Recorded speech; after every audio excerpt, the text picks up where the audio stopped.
എല്ലാ ഉദ്യോഗാർത്ഥികൾക്കും P S C മാസ്റ്ററിൻ്റെ മറ്റൊരു വീഡിയോയിലേക്ക് സ്വാഗതം. നമ്മളിന്ന് കലയും സാഹിത്യവും എന്ന് പറഞ്ഞ പോർഷനാണ് ഡിസ്കസ് ചെയ്യുന്നത്. 5 മാർക്കുള്ള ഒരു പോർഷനാണ് എൽ ഡിയിൽ. അപ്പോൾ നമ്മൾ പി എസ് സി ബുള്ളറ്റിലാണ് മെയിനായിട്ട് കോൺസെൻട്രേറ്റ് ചെയ്യുന്നത്. അപ്പോൾ ഫസ്റ്റ് ക്വസ്റ്റ്യൻ വൈമർ യുഗത്തെ പറ്റിയിട്ടാണ്. എന്താണ് വൈമർ യുഗം? ജർമ്മനിയിലെ ഒരു കാലഘട്ടമാണ്. അതായത് 1918 മുതൽ 1933 വരെ ഹിറ്റ്ലർ അധികാരം പിടിച്ചെടുക്കുന്നവരെയുള്ള തരംഗം നീണ്ടുന്ന ആ ഒരു കാലഘട്ടത്തെയാണ് നമ്മൾ വൈമർ യുഗം. അതായത് ആ കാലത്ത് ജർമ്മനിയിൽ സൃഷ്ടിക്കപ്പെട്ട സാംസ്കാരിക നവോത്ഥാനത്തിൻ്റെ അനുരണനകൾ പ്രതിഫലിപ്പിക്കുന്ന ഈ ജർമ്മൻ യുഗത്തെ നമ്മൾ എന്ത് പറയുന്നു? വൈമർ യുഗം എന്ന് പറയുന്നു.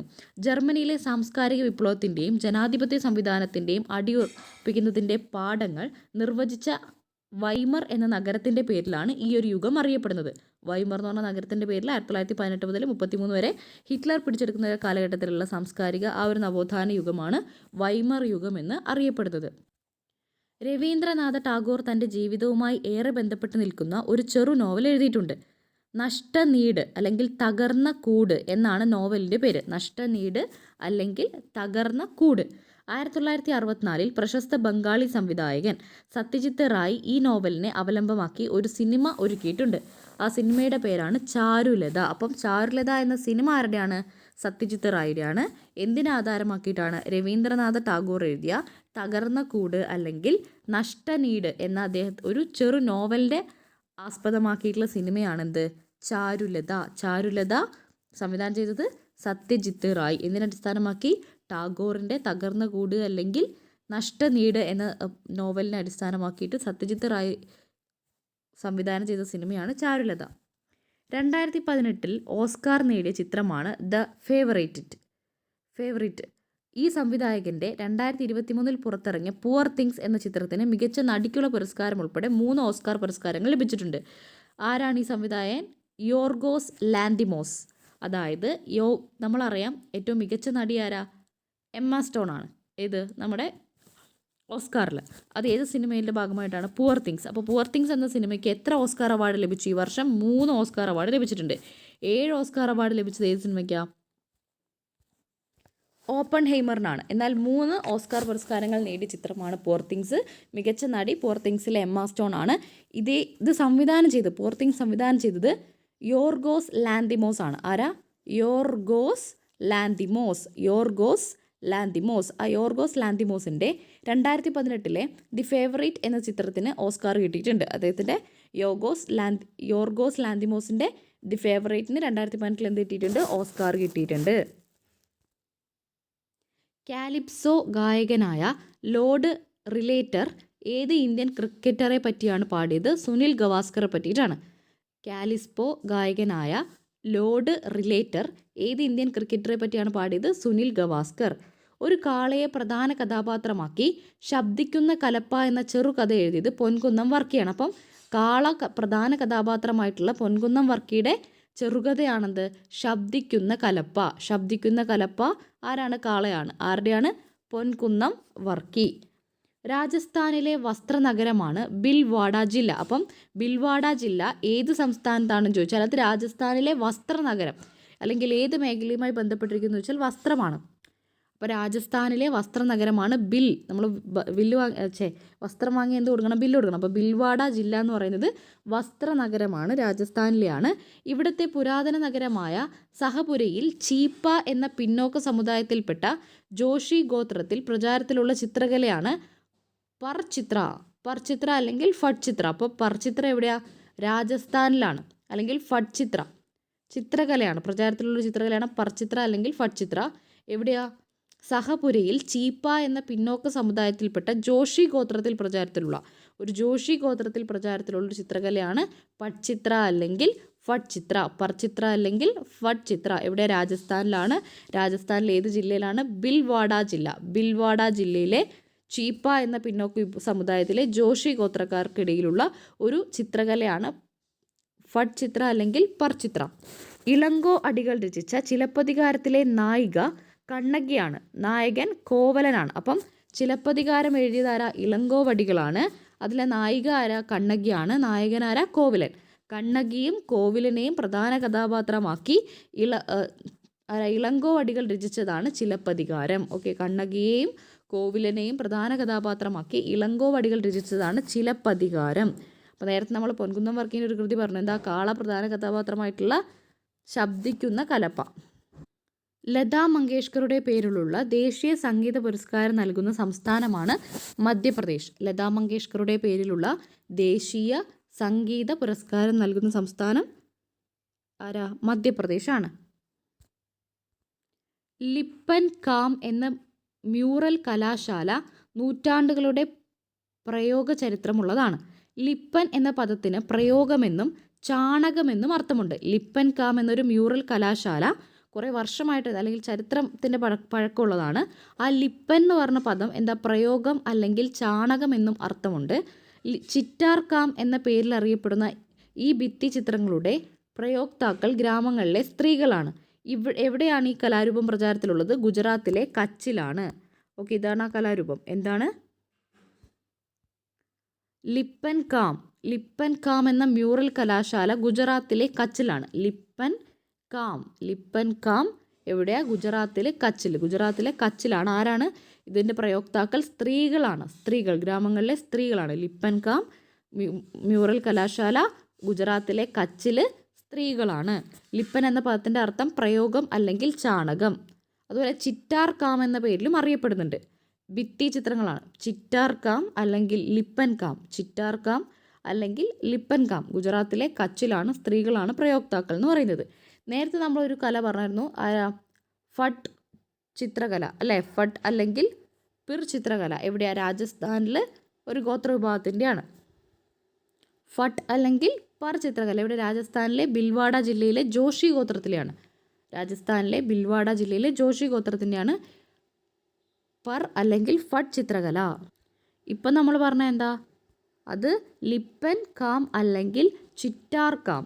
ലിപ്പൻ കാം അല്ലെങ്കിൽ ചിറ്റാർ കാം എന്ന പേരിലുള്ള ഭിത്തി ചിത്രങ്ങൾ എവിടെയുള്ളത്? ഗുജറാത്തിലെ കച്ചിലാണ്. MP ഭട്ടതിരിപ്പാടിൻ്റെ തൂലികാനാമമാണ് പ്രേംജി. എന്താ? MP-ൻ്റെ തൂലികാനാമം എന്താ? പ്രേംജി ആണ്. കൃതി അന്താരാഷ്ട്ര പുസ്തകമേള സംഘടിപ്പിക്കുന്നത് സാഹിത്യ പ്രവർത്തക സഹകരണ സംഘമാണ്. കൃതി അന്താരാഷ്ട്ര പുസ്തകമേള സാഹിത്യ പ്രവർത്തക സഹകരണ സംഘം. ഓക്കെ.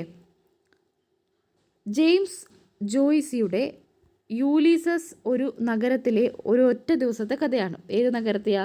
ഡബ്ലിനിലെ 1916 ജൂൺ 16 കഥയാണെന്ത്? യുലീസസ്. യുലീസസ് എന്ന് പറഞ്ഞത് ജെയിംസ് ജോയ്സിയുടെ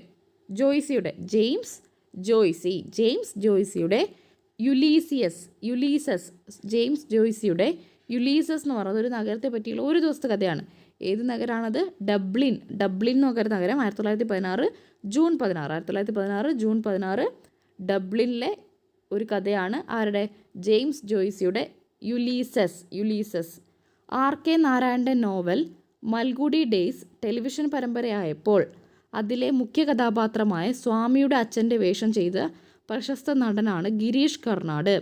അപ്പോൾ RK നാരായണൻ്റെ നോവലാണിത് മൽഗുഡി ഡേയ്സ്. ആരുടെ നോവലാണ്? RK നാരായണൻ്റെതാണ് മൽഗുഡി ഡേയ്സ്. അത് ടെലിവിഷൻ പരമ്പരയായപ്പോൾ അതിൽ സ്വാമിയുടെ അച്ഛൻ്റെ വേഷം ചെയ്ത പ്രശസ്ത നടനാണ് ആര്? ഗിരീഷ് കർണാട്. ഓക്കെ, മൽഗുഡി ഡേയ്സ് ആരതാണ്? RK നാരായൺ. അതുപോലെ യുലീസസ് ഒരു പ്രദേശത്തിൻ്റെയാണ്. ആരുടെയാണ്? ജെയിംസ് ജോയ്സിയുടെ ഒരു പ്രദേശത്തിൻ്റെ ഒരു ദിവസത്തെ കഥയാണ്. പ്രദേശമാണ് ഡബ്ലിൻ. 1916 ജൂൺ 16 കഥയാണ്. ഇന്ത്യയിൽ ഹിന്ദുക്കളും മുസ്ലിങ്ങളും വലിയ ഉരസലുകളില്ലാതെ തോളോട് തോൾ ചേർന്ന് ജീവിച്ചിരുന്നതാണ് ചരിത്രമെന്നും നിത്യജീവിതത്തിൽ സംഘർഷങ്ങൾക്കു പകരം സഹവർത്തിത്വമാണ് ഇരു സമുദായങ്ങൾക്കുമിടയിൽ നിലവിലുണ്ടായിരുന്നതെന്നും ജാക്കി അസിയാങ് തൻ്റെ പുസ്തകത്തിൽ പറയുന്നു. ഏതാണ് ഈ പുസ്തകം? At the confluence of two rivers. രണ്ട് നദികളുടെ confluence. At the confluence of two rivers. ആരുടെ പുസ്തകമാണെന്ന് ചോദിച്ചാൽ ജാക്കി അസയാങ്ങിൻ്റെ പുസ്തകമാണ് at the confluence of two rivers. Jackie അസയാങ്ങിൻ്റെയാണ് at the confluence of two rivers. എന്താ പറഞ്ഞേ?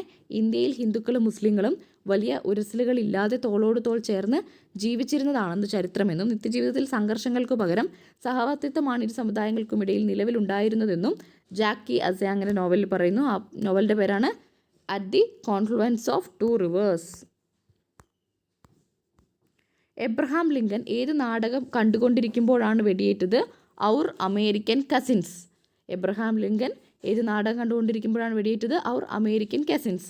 ഹിമാലയം നോവൽ ആരുടെ രചനയാണ്? കോവിലൻ്റെ. ഹിമാലയം എന്ന നോവൽ ആരുടെയാണ്? കോവിലൻ. കോവിലൻ എന്ന് പറഞ്ഞാൽ ആരാ? വി അയ്യപ്പൻ അല്ലേ? തുലിക നാമമാണ് കോവിലൻ. ഹിമാലയം കോവിലൻ. ഹിമാലയം കോവിലൻ. ഹിമാലയത്തിലൊരു കോവിലുണ്ടെന്ന് ഓർത്താൽ മതി. മലയാളത്തിലെ ഒരു പ്രശസ്ത കവിയുടെ ആദ്യ കവിതാ സമാഹാരത്തിന് വൈലോപ്പിള്ളി എഴുതി കൊടുത്ത ചെറു കുറിപ്പിലെ വരികളാണ്: ആധുനിക കവിതയുടെ ഊർജ്ജസ്വലതയും തീവ്രതയും ഈ കവിതയിൽ മറ്റെങ്ങും കാണാത്ത നീലജ്വാലയായി കത്തിപ്പടരുന്നു. അതുകൊണ്ട് തന്നെ അദ്ദേഹം ചുരുങ്ങിയ കാലത്തിനിടയിൽ മലയാള കവിതയിൽ കാലചൈതന്യത്തിൻ്റെ സർവ്വദാഹമായി ഒരനുഭൂതിയായി ചമഞ്ഞിരിക്കുന്നു എന്ന് പറഞ്ഞു. ആര്? വൈലോപ്പിള്ളി ചെറു കുറിപ്പെഴുതി അദ്ദേഹത്തിൻ്റെ ആദ്യ കവിതാ സമാഹാരത്തിന്. ആരുടെ? ബാലചന്ദ്രൻ ചുള്ളിക്കാട്. ബാലചന്ദ്രൻ ചുള്ളിക്കാടിൻ്റെ 18 കവിതകൾ എന്ന് പറഞ്ഞാൽ അദ്ദേഹത്തിൻ്റെ ആദ്യ കവിതാ സമാഹാരത്തിന് ഒരു ചെറു കുറിപ്പെഴുതിയ വ്യക്തിയാണ് വൈലോപ്പിള്ളി. എന്തു പറഞ്ഞു? ആധുനിക കവിതയുടെ ഊർജ്ജസ്വലതയും തീവ്രതയും ഈ കവിതയിൽ മറ്റെങ്ങും കാണാത്ത നീലജ്വാലയായി കത്തിപ്പടരുന്നു. അതുകൊണ്ട് തന്നെ അദ്ദേഹം ചുരുങ്ങിയ കാലത്തിനിടയ്ക്ക് മലയാള കവിതയിൽ കാലചൈതന്യത്തിൻ്റെ സർവ്വദാഹമായ ഒരു അനുഭൂതിയായി ചമഞ്ഞിരിക്കുന്നു എന്ന് പറഞ്ഞ ആളാണ്. എന്ന് പറഞ്ഞത് ആരെക്കുറിച്ചാണ്? ബാലചന്ദ്രൻ ചുള്ളിക്കാടിൻ്റെ 18 കവിതകൾ. ബാലചന്ദ്രൻ ചുള്ളിക്കാടിൻ്റെ 18 കവിതകളെക്കുറിച്ചാണ് ഇങ്ങനൊരു ചെറുകുറിപ്പ് വൈലോപ്പിള്ളി എഴുതിയത്. അത് 18 കവിതകൾ ബാലചന്ദ്രൻ ചുള്ളിക്കാടിൻ്റെ ആദ്യത്തെ കവിതാ സമാഹാരമാണ്. അപ്പോൾ വൈലോപ്പിള്ളീൻ്റെ വരികൾ പഠിക്കണം. അതുപോലെ തന്നെ ബാലചന്ദ്രൻ ചുള്ളിക്കാടിൻ്റെ ആദ്യ കവിതാ സമാഹാരം ഏതാണ്? 18 കവിതകളാണ്. ഇത് എഴുതിയത് എന്തിനെ പറ്റിയിട്ടുള്ളതാണ്? 18 കവിതകൾ ബാലചന്ദ്രൻ ചുള്ളിക്കാടിനെ പറ്റിയിട്ടാണെന്ന് പഠിക്കണം. വൈറ്റ് ടൈഗർ ആരതാ? അരവിന്ദ് അഡിഗ. അഡിഗ. നേരത്തെ നമ്മൾ ഹിമാലയം കോവിലിൻ്റെതാണെന്ന് പറഞ്ഞു. വൈറ്റ് ടൈഗർ ആരതാ? അരവിന്ദ് അഡിഗ. White tiger Aravind Adiga. കർണാടകയിലെ അഗുംബെ, ശൃംഗേരി, തീർത്ഥഹള്ളി, ഹൊഗനാട്, സിർസി, സിദ്ധാപൂർ, യെല്ലാപ്പൂർ, അങ്കോള, കുംത, ഹൊന്നാവർ, സാഗർ, ഷിമോഗ തുടങ്ങിയ ഗ്രാമങ്ങളിലെ അതിർത്തികളിൽ കാവലാളാണ് ഈ മരപ്പാവകൾ. ഗ്രാമവാസികളുടെ ദുരിതങ്ങളും പകർച്ചവ്യാധികളും സ്വയം ഏറ്റെടുത്ത് ഗ്രാമങ്ങളിലൂടെ സഞ്ചരിക്കുന്ന വാഹനമായിട്ടാണ് ഈ ശില്പങ്ങൾ രൂപകൽപ്പന ചെയ്തിട്ടുള്ളത്. വൈറ്റ് ടൈഗർ ആരുടേതാണ്? അരവിന്ദ് അഡിഗ. ഓക്കെ, നമ്മൾ മരപ്പാവകളെ പറ്റി പറഞ്ഞു. മരപ്പാവകൾ എന്താണ് അതിൻ്റെ പേര്? ഗഡിമാരി ഗോംബെ. ഗഡിമാരി ഗോംബെ. അതായത് കർണാടകയിലെ കുറച്ച് സ്ഥലങ്ങളിലെ അതിർത്തികളിലെ കാവലായിട്ടുള്ള മരപ്പാവകളാണ് ഏത്? ഗഡിമാരി ഗോംബെ. ഗ്രാമവാസികളുടെ ദുരിതങ്ങളും പകർച്ചവ്യാധികളും സ്വയം ഏറ്റെടുത്ത് ഗ്രാമങ്ങളിലൂടെ സഞ്ചരിക്കുന്ന വാഹനമായിട്ടാണ് ഈ ശില്പ രൂപകൽപ്പന ചെയ്തിട്ടുള്ളത്. ഗഡിമാരി ഗോംബെ. മാരി ദേവതയും അനുചരനായ മാര എന്ന ദേവനും 4 ചക്രങ്ങളുമുള്ള ഒരു ചെറിയ ചാടിലാണ് സഞ്ചരിക്കുന്നത്. ഓക്കെ, ഇങ്ങനെയാണുള്ളത്. അതാണെന്ത്? ഗഡിമാരി ഗോംബെ. മാരിയും മാരനും. വേനൽക്കാലത്ത് അന്ത്യത്തിൽ മഴ തുടങ്ങുന്നതിന് മുൻപ് ഈ ശില്പങ്ങൾ നിർമ്മിച്ചുകൊണ്ടാണ് പൂജ തുടങ്ങുന്നത്. എന്താണ് ഈ മരപ്പാവകൾക്ക് പേര്? ഗഡിമാരി ഗോംബെ. ഇവിടുത്തെ കർണാടകയിലെ അതിർത്തി ഗ്രാമങ്ങളിൽ ഒരു ദേവന്മാരെ പോലുള്ളൊരു പാവകളാണെന്ത്? ഗഡിമാരി ഗോംബെ. ഗഡിമാരി ഗോംബെ. ക്യാൻസർ രോഗത്തിൻ്റെ ചരിത്രവും അത് മനുഷ്യജീവിതങ്ങളിൽ വരുത്തുന്ന ഭയാനകമായ പരിണാമങ്ങളെക്കുറിച്ചും വിശദീകരിക്കുന്ന ഡോക്ടർ സിദ്ധാർത്ഥ മുഖർജി രചിച്ച പുസ്തകമാണ് the emperor of all maladies. The emperor of all maladies ആരുടെയാണ്? സിദ്ധാർത്ഥ മുഖർജീൻ്റെയാണ്. ക്യാൻസർ രോഗത്തിൻ്റെ കാര്യങ്ങൾ പറയുന്ന പുസ്തകമാണ് the emperor of all maladies. Doctor Siddhartha Mukherjee. Emperor of all maladies. ലോക കലാ സംസ്കാരങ്ങളുടെ ബഹുസ്വര ഇടമായ ബിനാലെ ആരംഭിച്ചത് എവിടെ നിന്നാണ്? ബിനാലെ വെനീസ് എന്നാണ് ആരംഭിച്ചത് 1895. ബിനാലെ ആരംഭിച്ചത് എവിടുന്നാണ്? വെനീസ് എന്നാണ് ബിനാലെ ആരംഭിച്ചത് 1895. 1969 ദാദാസാഹിബ് ഫാൽക്കെ വിതരണം തുടങ്ങിയത്. ആദ്യമായി പുരസ്കാരം കിട്ടിയത് ദേവിക റാണി റോറിച്ചാണ്. അതായത് ദാദാസാഹിബ് ഫാൽക്കെ പുരസ്കാരം 1969 കൊടുത്തു തുടങ്ങിയത്. ആദ്യമായിട്ട് കിട്ടിയത് ദേവിക റാണി റോറിച്ച്. ഇന്ദിര പാർത്ഥസാരഥിയുടെ ഒരു പ്രശസ്ത തമിഴ് നോവലിനെ അടിസ്ഥാനപ്പെടുത്തിയാണ് മലയാള സിനിമാ സംവിധായകൻ കെ.എസ്. സേതുമാധവൻ മറുപക്കം എന്ന തമിഴ് സിനിമ സംവിധാനം ചെയ്തത്. ഏതാണ് നോവൽ? ഉച്ചവെയിൽ. അപ്പോൾ ഇന്ദിര പാർത്ഥസാരഥിയുടെ ഒരു നോവലാണ് ഉച്ചവെയിൽ. ആരുടെ? ഇന്ദിര പാർത്ഥസാരഥിയുടെ നോവലാണ് ഉച്ചവെയിൽ. അതിനെ അടിസ്ഥാനമാക്കി മറുപക്കം എന്ന സിനിമ, തമിഴ് സിനിമ സംവിധാനം ചെയ്ത മലയാളിയാണ് ആര്?